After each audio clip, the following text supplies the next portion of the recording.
열린문 가족 여러분, 안녕하세요. 12월 셋째 주 열매 나눔에 함께 해주셔서 감사합니다.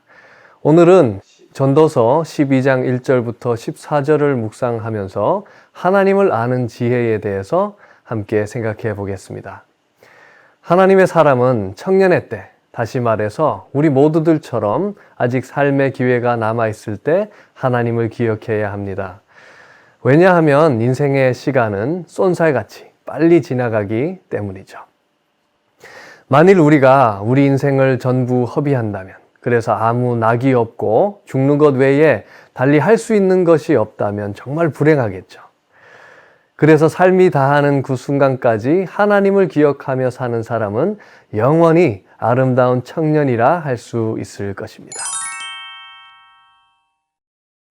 너는 청년의 때에 너의 창조주를 기억하라. 곧 공고한 날이 이르기 전에, 나는 아무 낙이 없다고 할 해들이 가깝기 전에, 해와 빛과 달과 별들이 어둡기 전에, 비 뒤에 구름이 다시 일어나기 전에 그리하라. 그런 날에는 집을 지키는 자들이 떨 것이며 힘 있는 자들이 구부러질 것이며 맷돌질 하는 자들이 적임으로 그칠 것이며 창들로 내다보는 자가 어두워질 것이며 길거리 문들이 닫혀질 것이며 맷돌 소리가 적어질 것이며 새의 소리로 말미암아 일어날 것이며 음악하는 여자들은 다 쇠하여질 것이며 또한 그런 자들은 높은 곳을 두려워할 것이며 길에서는 놀랄 것이며 살구나무가 꽃이 필 것이며 메뚜기도 짐이 될 것이며 정욕이 그치리니 이는 사람이 자기의 영원한 집으로 돌아가고 조문객들이 거리로 왕래하게 됨이니라. 은줄이 풀리고 금그릇이 깨지고 항아리가 샘 곁에서 깨지고 바퀴가 우물 위에서 깨지고 흙은 여전히 땅으로 돌아가고 영은 그것을 주신 하나님께로 돌아가기 전에 기억하라. 전도자가 이르되 헛되고 헛되도다. 모든 것이 헛되도다.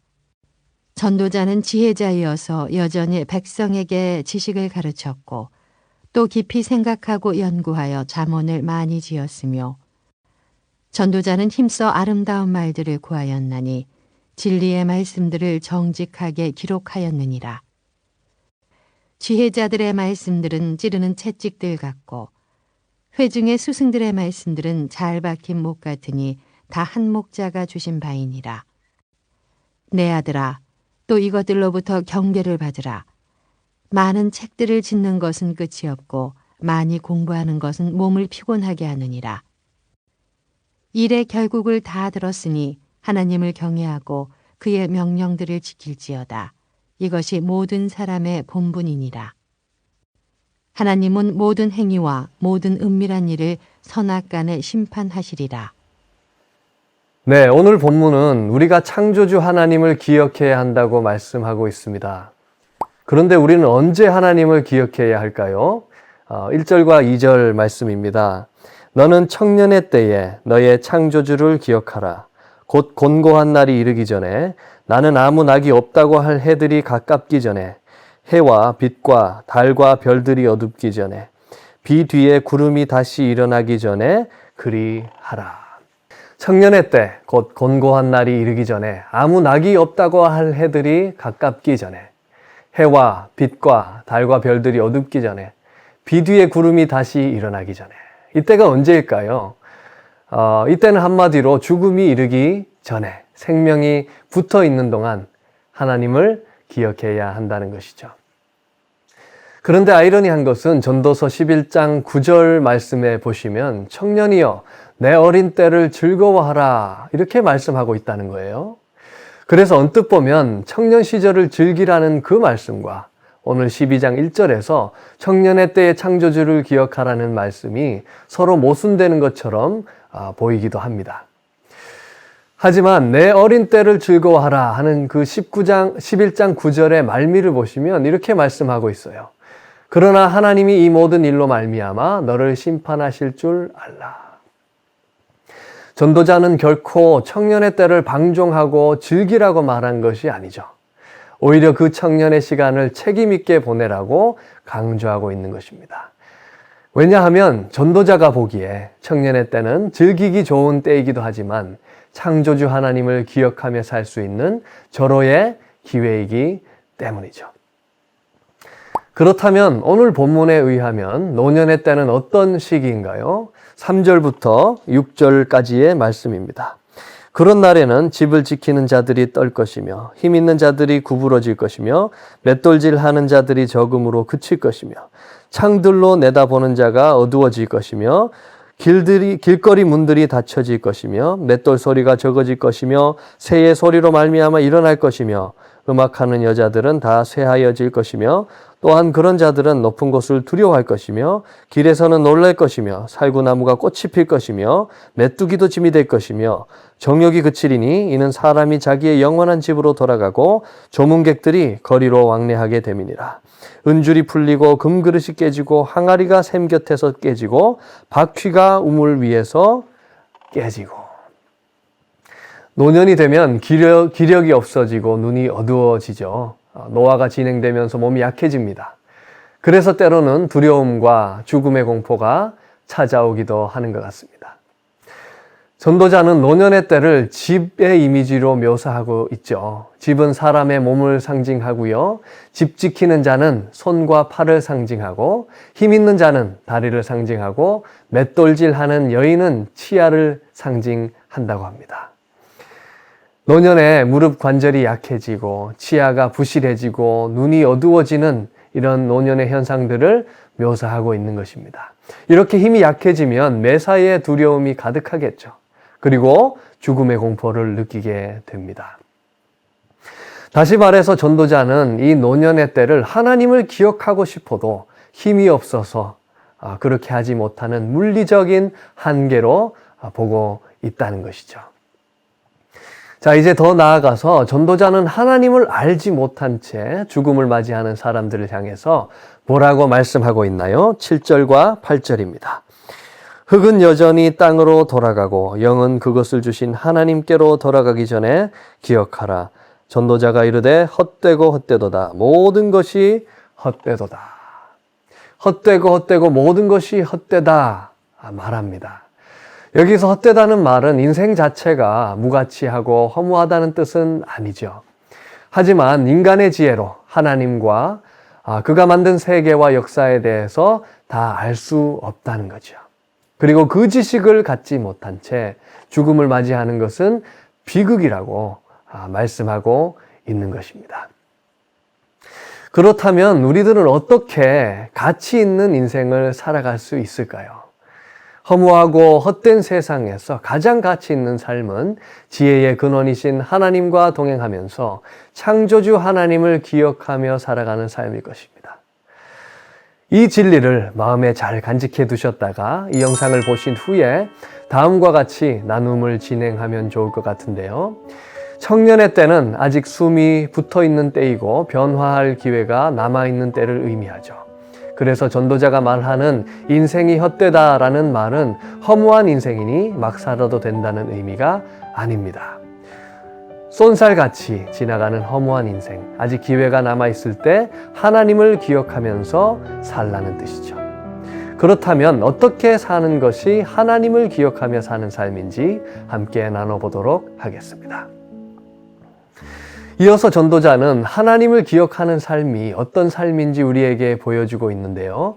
그 삶은 진리의 말씀을 소중히 여기고 하나님을 경외하는 삶이다. 이렇게 말씀하고 있습니다.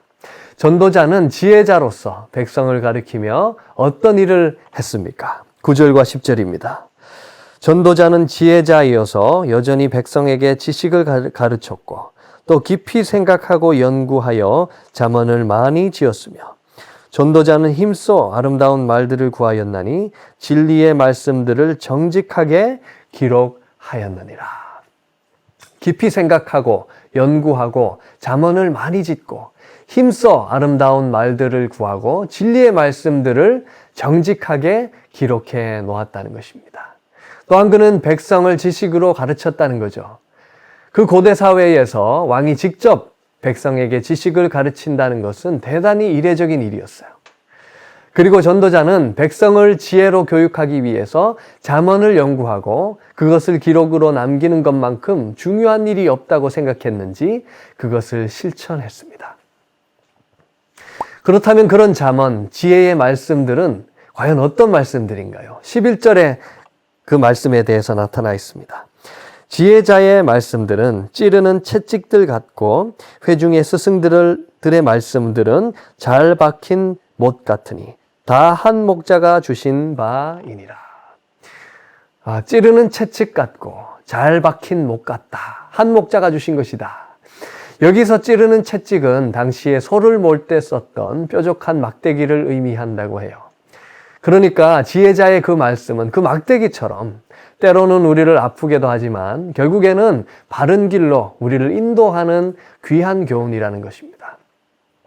뿐만 아니라 지혜자의 그 말씀은 잘 박힌 못처럼 흔들리지 않고 사람들의 기억에 오래 남는 그런 말씀이다. 이렇게 설명하고 있습니다.